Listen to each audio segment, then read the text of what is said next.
Good morning, friends.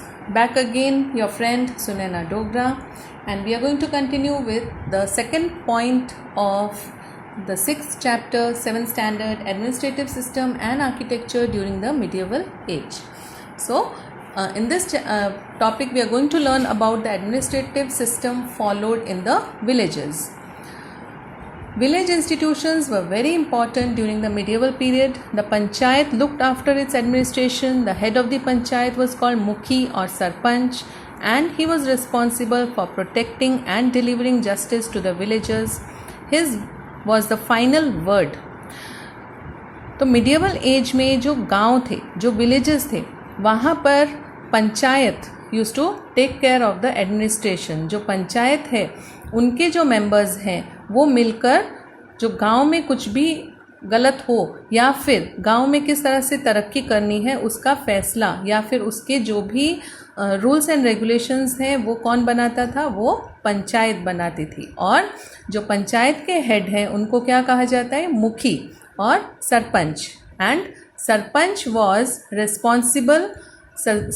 was responsible for protecting and delivering justice to the villagers. तो गांव में कुछ भी घटना घट जाए, कुछ भी गलत हो रहा हो तो उसका निर्णय या उसका फैसला जो है वो कौन करता था, वो सरपंच करते थे. और जो सरपंच ने फैसला कर लिया वो पूरे गांव को मानना ही है. His was the final word. मतलब जो सरपंच ने कहा है वो फाइनल वर्ड है और उसे कोई भी चेंज नहीं कर सकता, उसके खिलाफ कोई भी नहीं जा सकता. Still, in many cases, the Gram Sabha would also give verdict and punish the culprits.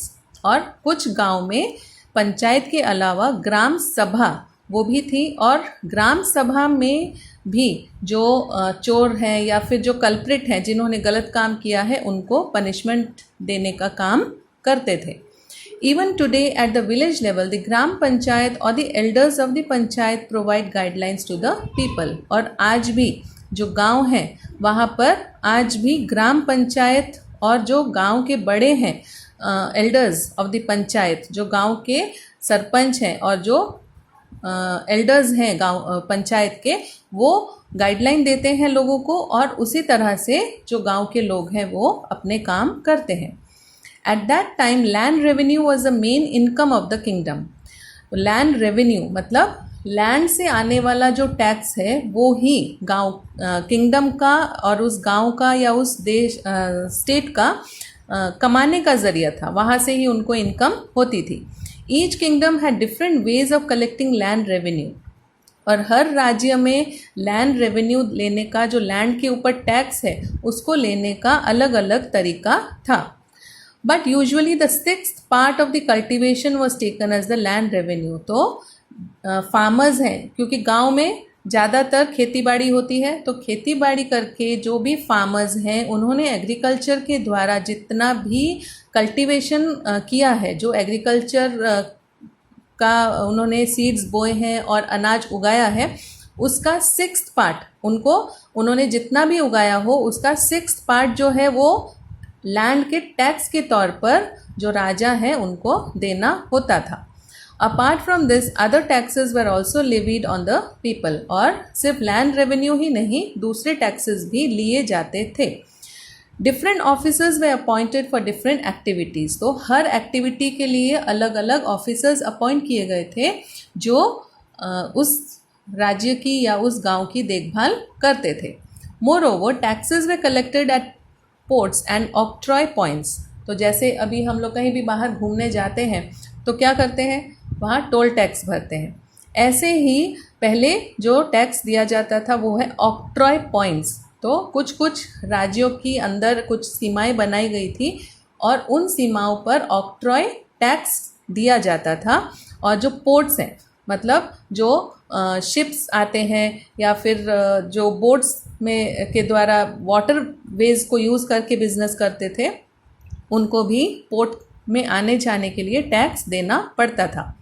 Landlords collected the tax and paid tribute to the kings. और जो लैंडलॉर्ड्स थे, जो ज़मीन के ओनर्स थे, वो ये सारा टैक्स जो है लोगों से इकट्ठा करके राजा को देते थे. Now the second point over here is literature. During the Rajput age, there was a lot of religious writing as well as literature of various kings. Scholars and education received great patronage from kings. तो राजपूत का जब शासन चल रहा था, जब राजपूत राजा थे, तब रिलीजन और रिलीजन के ऊपर लिखे गए जो बुक्स थे उनको बहुत ही मान्यता दी जाती थी, और जो लिटरेचर है उसके बारे में भी बहुत कुछ लिखने के लिए जो राजा हैं वो प्रोत्साहित करते थे. They use to motivate. Scholars and education receive great patronage. तो जो पढ़े लिखे लोग थे, जो स्कॉलर्स थे और जिनको विद्या का बहुत सारा ज्ञान था, उन लोगों को बहुत सम्मान मिलता था. Many literary works were composed in Sanskrit, Prakrit, Tamil, Kannada, Telugu. The great Sanskrit poet Magh composed the epic Shishupal Vadh. This epic describes the killing of Shishupal by Shri Krishna. तो श्री कृष्णा ने किस तरह से शिशुपाल का वध किया, वो book किसने लिखी थी? वो बुक लिखी थी माघ, जो राइटर हैं, संस्कृत के पोएट हैं माघ, उन्होंने लिखी थी. और उसमें उन्होंने क्या डिस्क्राइब किया था कि किस तरह से शिशुपाल का वध भगवान कृष्ण ने किया. Similarly another poet Shriharsha wrote the epic Naishadha Charitra, which is about the story of Nala and Damayanti. तो नल और दमयंती जो है उनके बारे में नैषदा चरित्र बुक लिखी गई थी. और किसने लिखी थी? श्रीहर्ष. तो आपको ये नाम याद रखने हैं और जो उनके वर्क है उसका नाम भी याद रखना है. This may come in your question paper, that who wrote the book Shishupal Vadh. ठीक है, so you have to write the name of the writer. और अगर आपको ये क्वेश्चन आए कि श्रीहर्ष ने कौन सी एपिक लिखी थी, तो यू हैव टू राइट नैषदा चरित्र. Even songs by Radha and other gopis sung in praise of Lord Krishna were presented in a lyrical manner. तो लॉर्ड कृष्णा के ऊपर जो राधा और गोपीज हैं उन्होंने जितने भी गाने गाए हैं या भगवान की प्रशंसा के जो गीत हैं वो भी बहुत मान्यता मिली है. The biography and achievements of the Kings were also compose in a poetic manner. तो जितने भी राजा हैं उनकी बायोग्राफी, उनके बारे में उनकी जो पर्सनल बातें हैं, उन्होंने किस तरह से राजा बनकर क्या अच्छे काम किए, उन सारे बातों के बारे में भी बहुत कुछ लिखा गया है बुक में भी और पोएटिक फॉर्म में भी. हेमचंद्र आचार्य रोट कुमार पाल चरित्र. तो कुमार पाल के ऊपर जो उनकी बायोग्राफी लिखी गई वो किसने लिखी थी? हेमचंद्र आचार्य ने.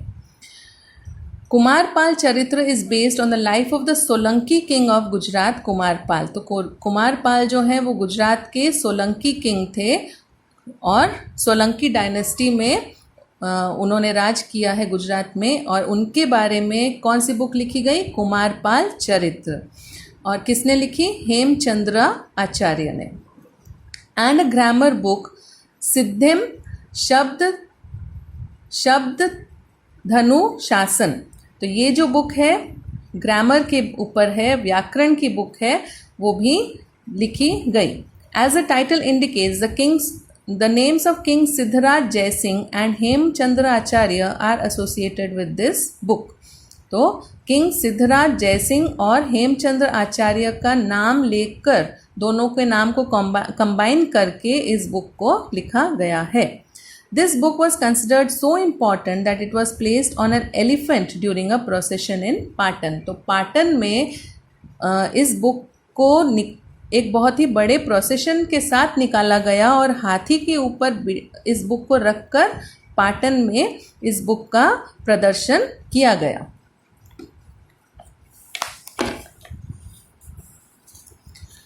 Not only poetry but plays were also written during that time. Bhavbhuti wrote Uttaram Charitra, while Pandit Narayan composed Hitopdesh, a collection of stories based on the Panchatantra.